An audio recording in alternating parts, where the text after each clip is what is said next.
To bring this topic to life, you'll see that behind me today we're going to be advising Arbor, and they're a multinational company that's being pressured into thinking about using AI in the workplace. They want to do the right thing, but they're not really sure what they need to think about in order to get good enough. Our panel has kindly agreed to help Arbor out, so we're going to explore various topics that we hope will get them off to a strong start on their AI journey. So, taking a quick minute each, Airlie, could you tell us about some of the ways in which you've seen AI being used in the workplace? Yeah, so AI is being used throughout kind of the whole talent management life cycle, from kind of drafting job descriptions, from bullet points, or kind of making sure that they're aligned with kind of templates that are used in the past. We can also de-bias the language used in job descriptions as well to make them more neutral, so that we are kind of increasing the equal opportunity. It's very, very common to use AI in terms of candidate screening, so kind of resume and a CV sifting, looking to see whether someone has a previous experience that's required for the role. We can also conduct psychometric assessments using AI, so we might have conversational assessments that are powered by generative AI. We can have more traditional assessments like game-based assessments or video interviews that are all kind of scored using AI. We can use the AI to give feedback. We can use AI for onboarding and making sure that the kind of onboarding and training process is really personalised to a candidate's needs. You can use it for performance management to give feedback. More controversially, you can use it to kind of monitor performance, determine compensation, even decide on kind of layoffs, termination decisions, etc. You can also look at things like sentiment analysis to see what employees within the organisation are feeling. So there are kind of multiple ways across the organisation, right from when the candidate first enters onto your radar to when they've left the organisation, that you can really leverage AI. Oh, thanks, Airlie. And Olivia, what are the main commercial benefits for organisations when thinking about AI tools? Yeah, thanks, Ali. The key one that I think everybody appreciates in today's economy is probably cost reduction.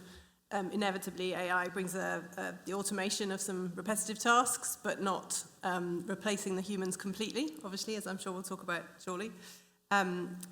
It gives us the ability potentially to reduce spend generally with external agencies if you can do things quicker internally. But key for us, certainly in our organisation, has been the kind of faster time to hire, which is a cost reduction measure, but also an attractive one for candidates. So you can, using the automation in AI, basically get through the process quicker so that candidates are kept more engaged throughout the process. And we've also looked at things where asking the candidates themselves how they felt about it. So some of the gamification that Ed has talked about has been quite an attraction.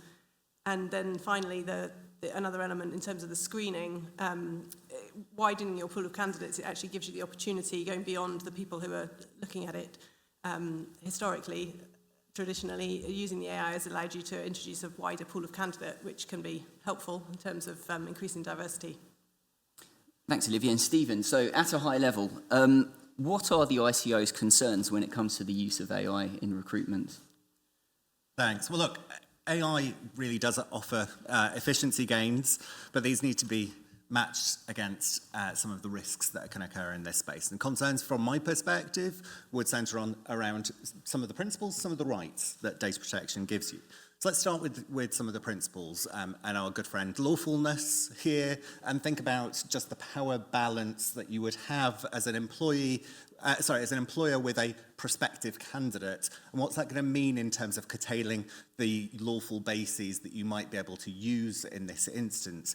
Let's think about fairness here and the risk of when you're using data during the hiring process, of that processing of personal data, discriminating or entrenching bias through the process. Let's talk about transparency. Well, look, transparency, you must be making people aware of how their personal data is being used.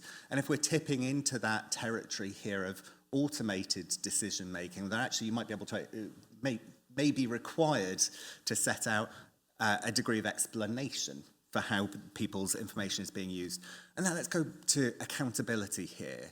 Ultimately, yes, we're seeing lots and lots of systems being sold on this premise of efficiency gains, but organisations not necessarily always thinking super hard about what are they accountable for, rather than just taking a vendor's word for it and going, okay, great, over to you. And on the right side of things, there's a big conversation to be had, which we're going to have around automated decision making, but I'll save that for a little later on. Perfect, thank you. So, hopefully this moves on. Nope. There we go. So it turns out that Arbor are contemplating a recruitment tool. In the past, they've had to manually sift through 5,000 CVs and cover letters in order to shortlist 100 candidates for interviews.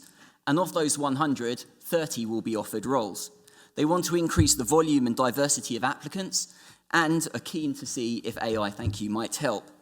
So, taking a couple of minutes each, Airlie, to many, AI looks like it's powered by magic as opposed to maths. And at a high level, if you were to look under the hood, how does a typical AI recruitment tool work?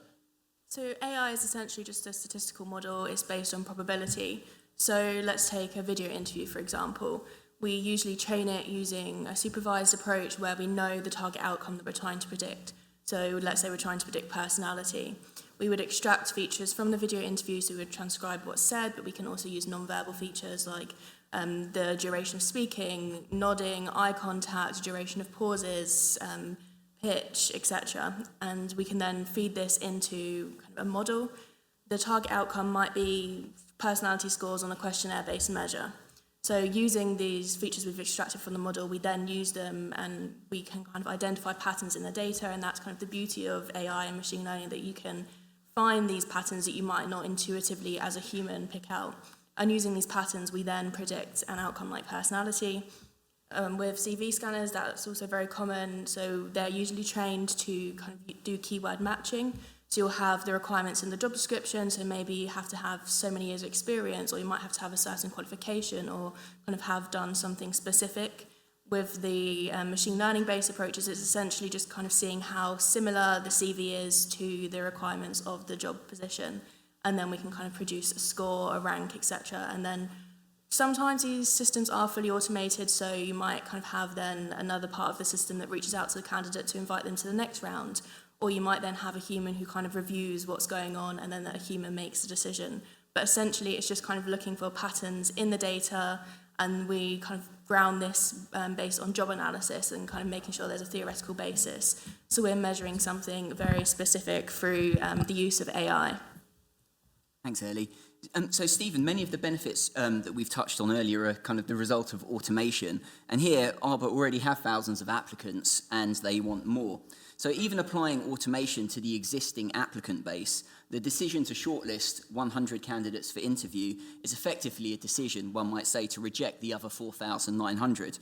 So I appreciate the ICO is currently looking at automated decision-making, including in the light of recent legislative reform. But in broad terms, what does Arbor need to be thinking about here from an Article 22 perspective? And to what extent does a human need to be involved in these sorts of automated decisions? So, look, first up, you're absolutely right to highlight this is an area where the Data Use and Access Act, I'm going to have to remember to call it an act, is changing the law in the UK. So let me talk about things from the perspective of Article 22 as was, but please be aware this is an area where the ICO will in due course be setting out new guidance on how we'll be interpreting this. And indeed, this very use case is an area of focus for the ICO. We set out our AI and biometrics strategy just a month ago, in that, we committed to look at this very specific use case around automated decision-making and recruitment. So look, Article 22 restricts, as in its current drafting, sort of pre-amendment here, solely automated decisions that produce legal or similarly significant effects. And deciding whether or not somebody gets a job, you can argue fairly compellingly that in that instance you are talking about a decision which has got significant effect here. Where you do not have meaningful human involvement, then actually you end up in a situation where additional rights start to pile in terms of human review, etc. So you need to be thinking in order to determine whether or not you're going to cross this threshold, as to whether or not your use of AI is actually going to have meaningful human involvement that, ultimately is active, it's informed, it's authoritative. It can overturn that decision ultimately on an informed basis, And if you're going to be using it at scale, as we're seeing in this sort of use case, just gently query, are you actually not going to be getting into Article 22 territory? And actually, wouldn't it be better for you to be thinking about how you do that well, rather than perhaps trying to avoid those provisions coming into force? So thinking very carefully about actually how you are going to provide the availability of human review, how you are going to be able to provide due transparency and explainability, how you're going to get the connection with your lawful basis right. No, that makes sense. Thank you. So I hold my breath every time I press the button. Oh, there we go. So the tool that Arbor are contemplating is called Screen Queen, and it's been developed by a company called California AI, and they make big claims about their tool, despite there being plenty of bad news stories about bias and discrimination. Now, bias isn't the only risk, but it's a key risk in this context. Legally, most countries have existing anti-discrimination laws. Over here, we've got the Equality Act. Reputationally, instances of biased AI garner significant public attention. And technically, it's a challenging risk to deal with. So again, just taking a couple of minutes each. Airlie, what are the main sorts of bias that Arbor needs to be aware of in this common scenario? And from a technical assurance perspective, is there anything recruiters can do either pre or post-deployment in order to address bias? So there are a number of places where bias can creep into the AI just because we're kind of using lots of data at scale. So if the algorithm's trained on biased data, so it could be previous human decisions that have cognitive biases and unconscious biases, this could then result in the algorithm itself reflecting and amplifying these biases. If the training data is kind of skewed towards one demographic or a certain other demographic is underrepresented, then the model isn't optimized to be evaluating people of different kind of races, ethnicities, genders, etc. So it might perform better for some than others, or it might kind of penalize those that kind of don't fit the expectations that it has based on the data that it was trained on. There are also instances of kind of behavior of humans as well. So we need to consider how different people kind of interact with tools. So for example, females smile and nod more during video interviews. And if you've got smiling and nodding as features in the model, then it's likely that the model might be biased kind of either way, and because we're using these behavioural markers that actually differ between people. There could also be differences in the accuracy of underlying technology. So if you've got a video interview tool and you're using transcription software, this can result in biased outcomes because the software can vary in its accuracy by race, ethnicity, accent, etc. So there are lots of kind of ways during the training of the model that we can have bias creep in. We also need to be making sure that we're using the tool for its intended purpose. So if it is developed for kind of coaching and internal use or internal mobility, making sure that we're not using it for hiring because it kind of wasn't developed on a data set that's reflective of that. In terms of what recruiters can do, they should always make sure to kind of do their due diligence. So ask vendors what kind of validation studies are they doing, what kind of data set is the model trained on, what kind of are they doing to prevent bias, because with AI, unlike humans where it's really, really hard to get rid of unconscious biases, we can actually kind of impose technical measures to get rid of bias in the models. So we can kind of transform the data, we can penalise the use of variables that relate to protected characteristics. So there are a lot of things that we can do, and it's kind of up to recruiters to make sure that the company that they're engaging with is actually doing something about it, and then they should also be kind of conducting ongoing testing themselves as well, because kind of they can be more liable for the decisions that are made. No, thanks for that. Olivia, we all love a bit of marketing hype, but how can, carrying on from what Airlie was saying, how can we ensure that we're comfortable with what the California AI sales rep is telling us?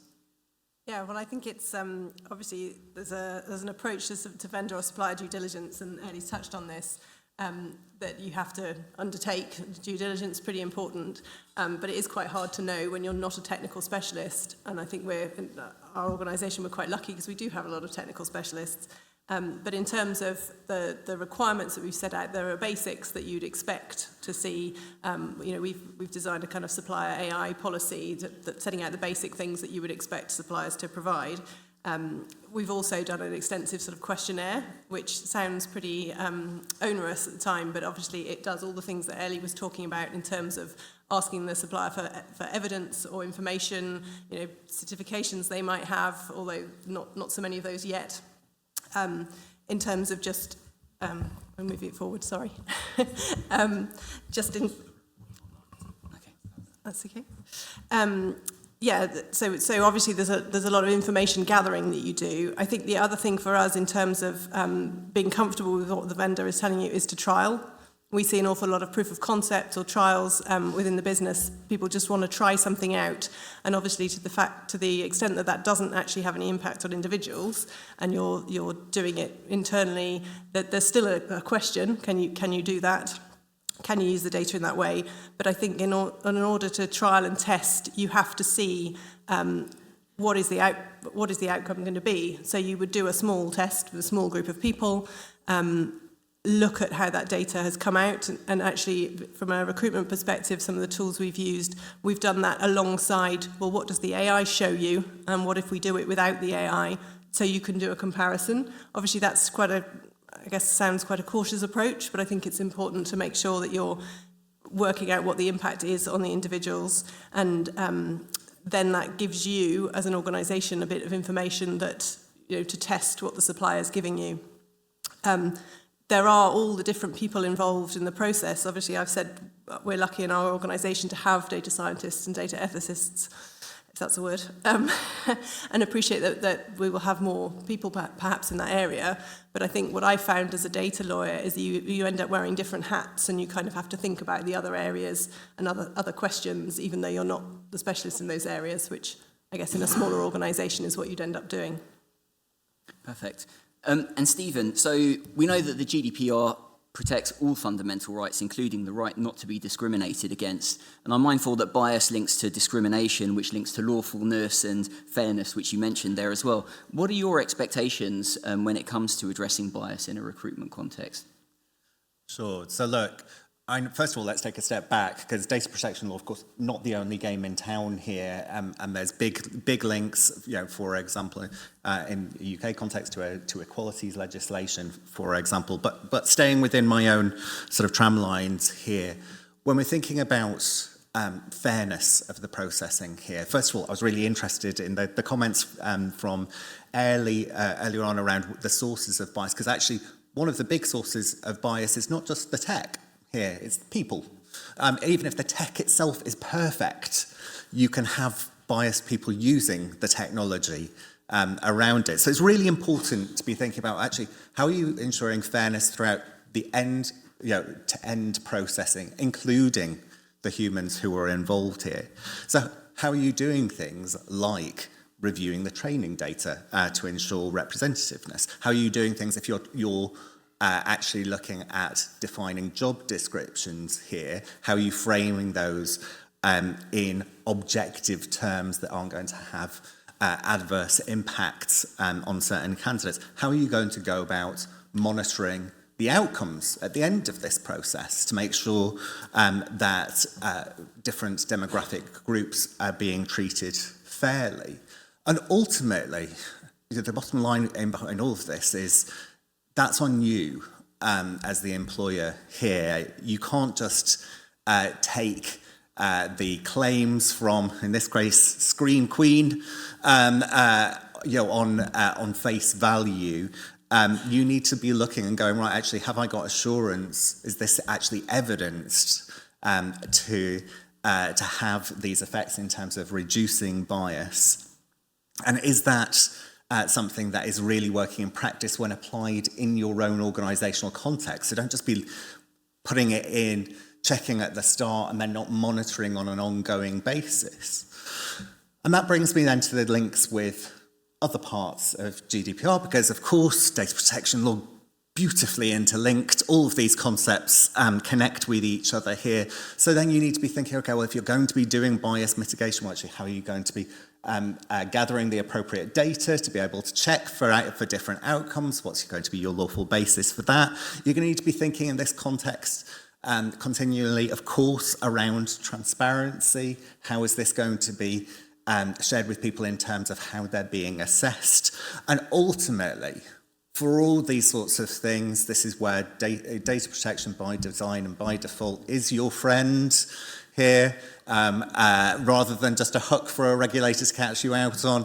It is very much, the more that you spend the time and effort getting this right in the first place, the more time you will save later on trying to retrofit for a model which is actually poorly designed for the hiring circumstances and the candidate pool for your organisation.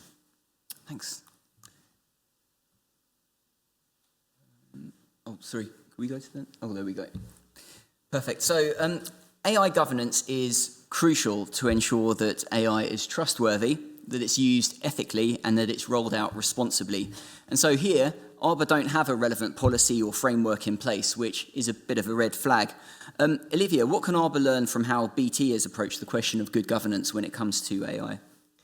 Thanks, Annie. So I think, yes, it's a red flag they don't have a policy, but I think that was everybody a few years ago in terms of AI, because it was such a new and upcoming thing.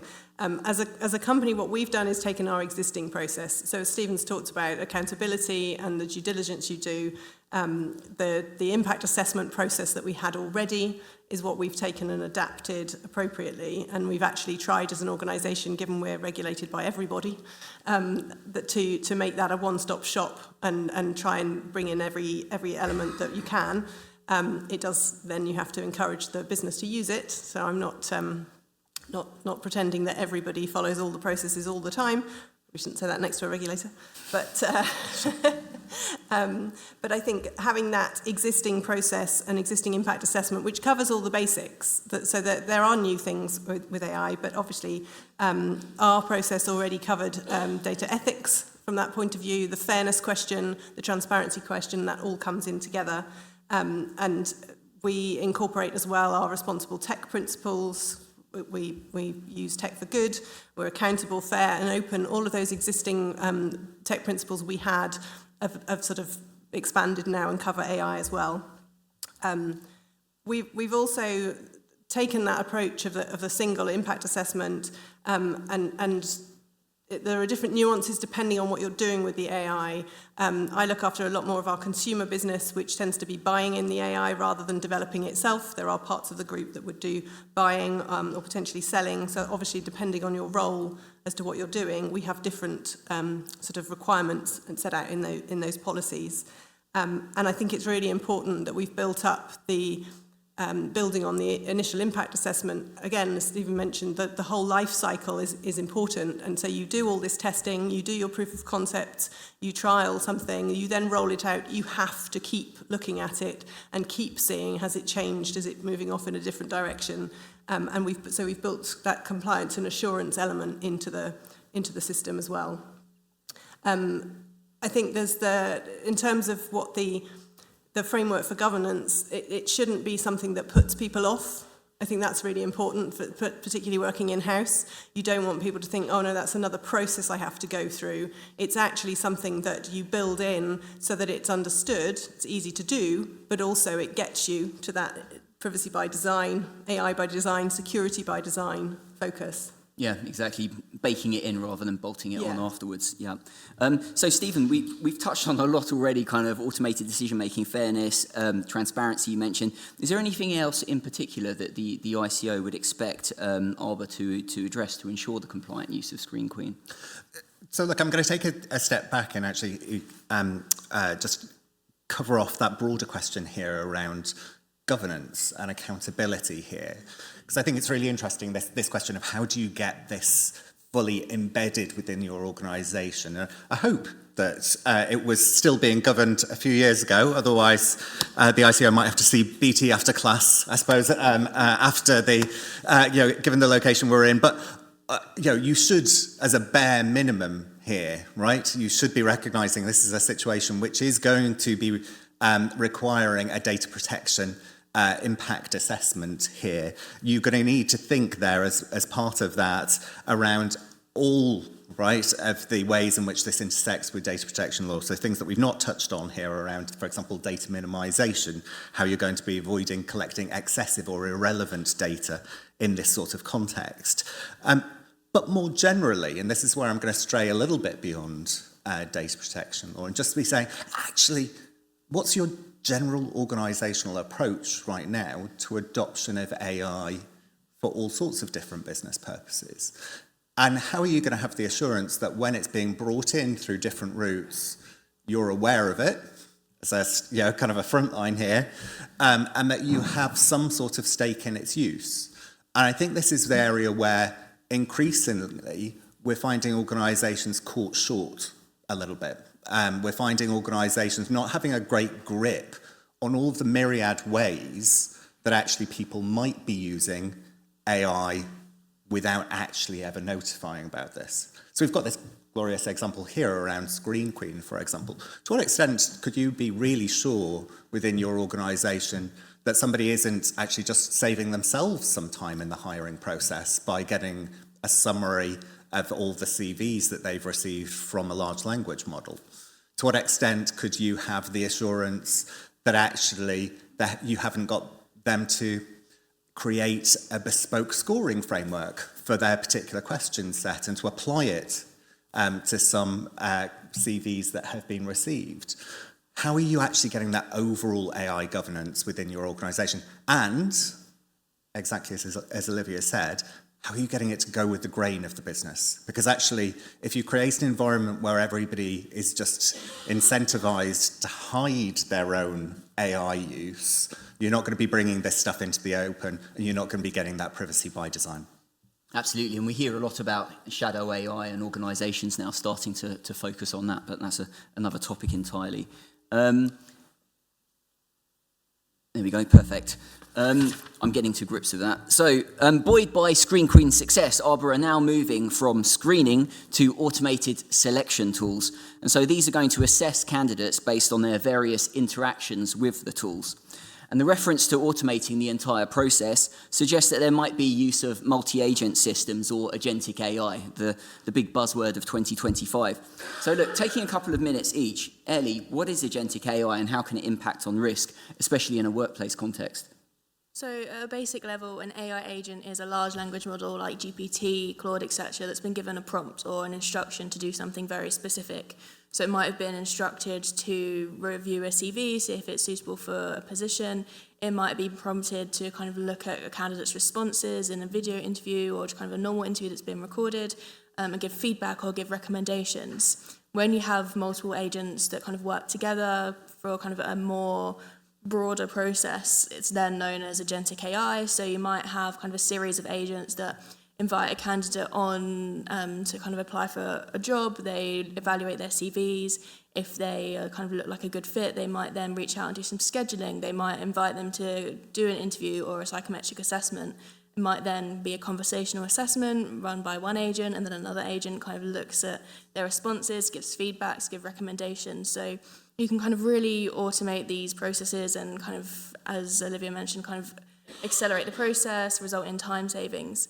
But there are some kind of risks using AI, and especially agentic AI. It's quite a novel technology. It's only really evolved in the past couple of years, and a lot of kind of vendors are popping up. But it's really important that when you're using agentic AI, it's kind of validated, it's tested for safety, and kind of not even just in terms of bias, but also kind of hallucinations. So does it kind of put in information that wasn't in the CV? Is it kind of giving incorrect summaries? Is it just kind of taking the information? Is it kind of safe to interact with candidates, or can it kind of go off task? Will it be insulting if you prompt it to? So there are all of these different tests that you need to do with agentic AI. And while we do have some methods and some kind of red teaming approaches where you can kind of try to get around the built-in safeguards, these approaches are still evolving, still maturing. They're still kind of being suggested by researchers around the world. So it is kind of still a very nascent technology. It is very, very powerful, and it does represent this transformative potential, but we're still kind of in the early stages of being able to evaluate how safe it is, especially in kind of a high-stakes context like recruitment. Thanks, Airlie. Stephen, I remember an unfair dismissal claim by makeup artists a few years back, and they were made redundant following video-based and game-based assessments. Data points used by the algorithm apparently to determine employability included candidate intonation, inflection, and emotions. So very much matters that are intrinsically linked to who they are. Would the ICO have any concerns about what is proposed here by Arbor, in particular in terms of the types of selection tools being contemplated here? Yeah, certainly. I mean, look, actually, both of these areas that you've highlighted are real priorities for the ICO. Turning back to that AI and biometric strategy that I referenced, two of our really clear future areas of focus are around agentic AI. And there we get all these interesting questions here around accountability in particular. And gosh, in a use case like this, those questions of accountability, governance, oversight are going to be so important. That's regulator speak for be slightly wary. Then turning to this question of what we at the ICO might start to describe as body-based inferences. So this is another area of focus for us. And this is where I'm seeing an increased development of tools, vendors basically pitching tools that can say, okay, based on measurements of candidates, physiological or behavioral sort of characteristics, we're going to draw inferences about more often quite subjective states, questions of emotion, of intent. For example, I need to rain on everyone's parade here around this and say that in many cases, the claims made by use of AI, so about the use of AI in these sorts of contexts, do not stack up. And this is a case where you should really be looking and going and interrogating very carefully the evidence around the performance of such tools, and be really checking and challenging yourself around, okay, what does this really mean in terms of fairness in this context? Not to mention the broader stack of principles of data protection law. Speaking personally, rather than for the ICO on this point, I'd say wait around that, let the market settle. This is one where I'd certainly urge a degree of caution. Yeah, it sounds like before even contemplating using these sorts of tools to ensure that there is actually a scientific basis for what they're claiming that it can do in the first place, I guess, there. And look, as a global company, Olivia, Arbor are going to be subject to various existing and evolving laws, as we kind of looked at in the previous session there as well. Obviously, Stephen just mentioned body-based inferences there, and we know that emotional recognition technology in the workplace is prohibited under the AI Act. So what insights might you share with Arbor based on BT's approach to changing global legislation, including in relation to AI? Yeah, I mean, I think that's the tricky subject, right? When you're global and you've got organised companies all over the world, subject to different legislation, it's not an AI-specific question, but this is a particularly tricky area, and I would agree with Stephen. It's ultimately comes down to fairness on the emotional recognition, because you can't be adopting something in one country that's prohibited in another on paper, but obviously commercially people might want you to because, well, it's not restricted in one country. So I think you can have two approaches. You can either have a sort of set your global requirements to whatever that level is, so adopt the EU AI Act equivalent globally. And I think a lot of lawyers would rather you did that. It's much more certain, it's clear, and that's an easy thing to do in terms of comparing things. As we've heard earlier, the global comparison of laws is a fascinating topic. But then you do have to weigh up, as I said, if there are certain requirements that they're not prohibited strictly in one country. I think then it comes back to the basic data protection principles, at least for me as a data protection lawyer originally.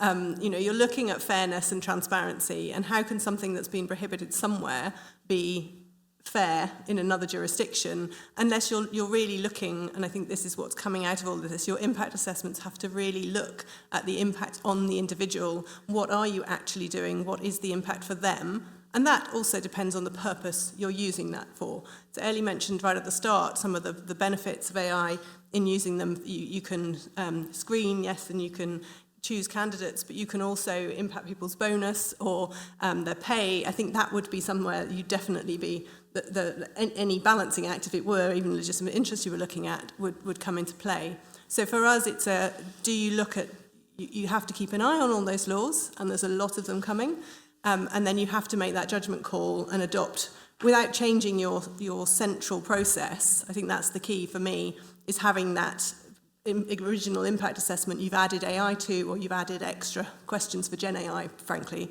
to think through.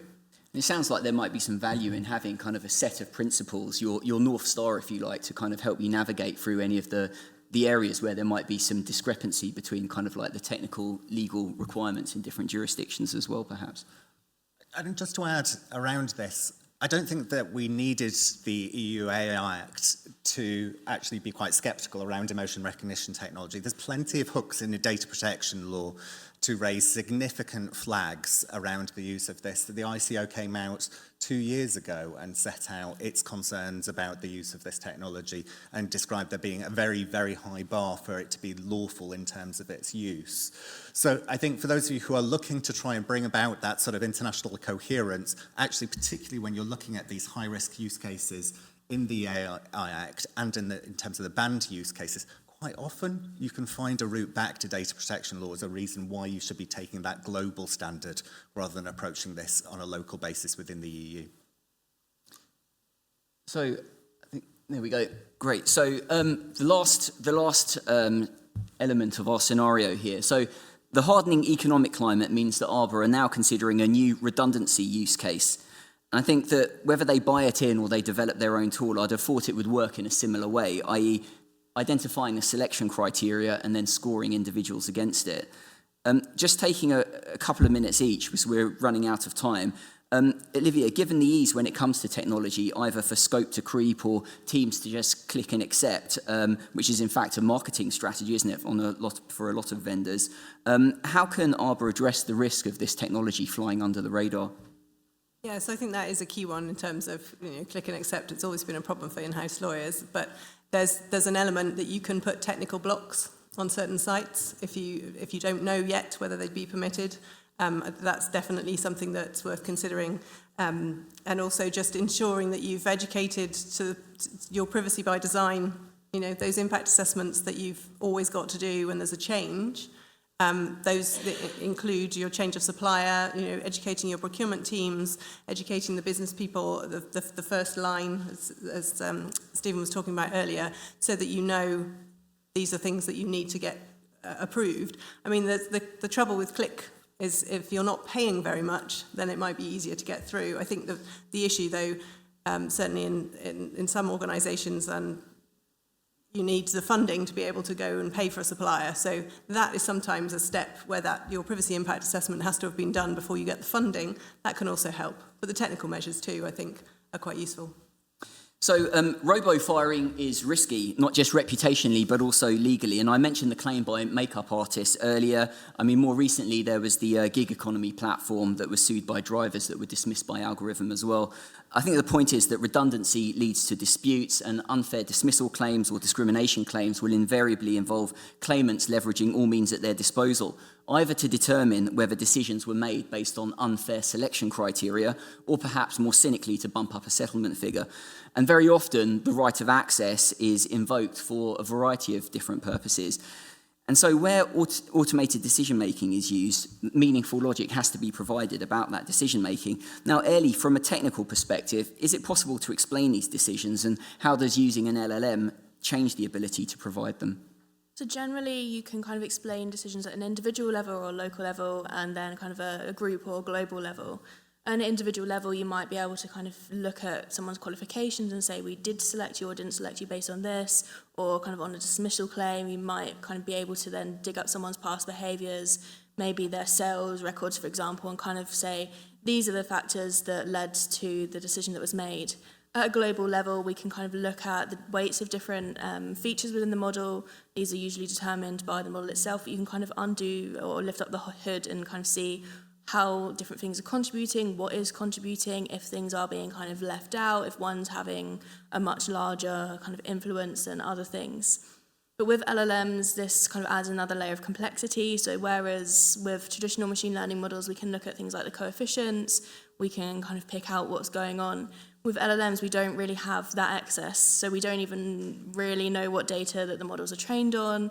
They're statistical models, so you can ask the LLM the same thing, exactly the same words, and you might get different responses. So because of this unpredictability and kind of the lack of stability, it can be really hard to actually explain why a decision has been made for an individual and at a group level. So depending on who's prompting the model, for the same kind of candidate, for the same set of data, you might then get different decisions, and it's really hard to explain that because this person asked this question in this particular way, we had this answer, but for someone else, because they asked it in a different way or they asked a different question, we got a different response. So it really kind of adds this layer of complexity. There are ways to kind of look at what's going on within the model. So large language models kind of follow the architecture of the brain, so there are neural networks. And if you have the technical know-how, then you can kind of look at what neurons are firing, what happens if you kind of manipulate this. But that requires a lot of technical expertise, and for kind of a lot of people, they don't have that expertise. So it's very, very hard to explain what's going on and why a decision has been made if you're using large language models. And I guess if it's a closed model, you're not going to be able to access much of that, or might struggle a little bit there as well. So last question for Stephen. So I mentioned the makeup artist claim earlier. One of the claimants in that case is reported to have said, in terms of an explanation, they pasted the same sentence about algorithms and artificial intelligence in this Turing bucket of 15,000 data points. I still don't know what all that means. To me, that isn't an answer. So what would the ICO expect when it comes to explanations to data subjects about the logic involved in any of the decisions? So look, ultimately, you should be provided with meaningful information about the logic that's involved, so that somebody can understand the significance, the consequences, the approach that's been taken. So that means that you're going to have to think around, well, for the audience that you have, how are you going to make sure that the information you provide is understandable, that it's specific to the decision that's being taken, and that it's actually actionable. It's going to inform their ability to determine whether or not to challenge or appeal. Now, actually, we've set out quite a lot of guidance in partnership with the Alan Turing Institute on just how you can start to think about explaining decisions made with AI. And that could include things like the rationale. Why was the decision being made? Who's accountable for the decision? What are the inputs being used in terms of data? What's been the process in terms of how the decision's been made? In particular, how has bias been mitigated? Importantly, and going back to our scepticism, I suppose, around vendors here, you're going to have to be able to explain this regardless of whether or not the solution that you're deploying is proprietary, or indeed whether it is perceived in many respects to be a black box. You're going to have to provide that logic. And actually, if you can't, then maybe you should be asking the questions of your own processing here, in terms of actually, to what extent do we really understand how decisions are being made ourselves? Because that's kind of worrying.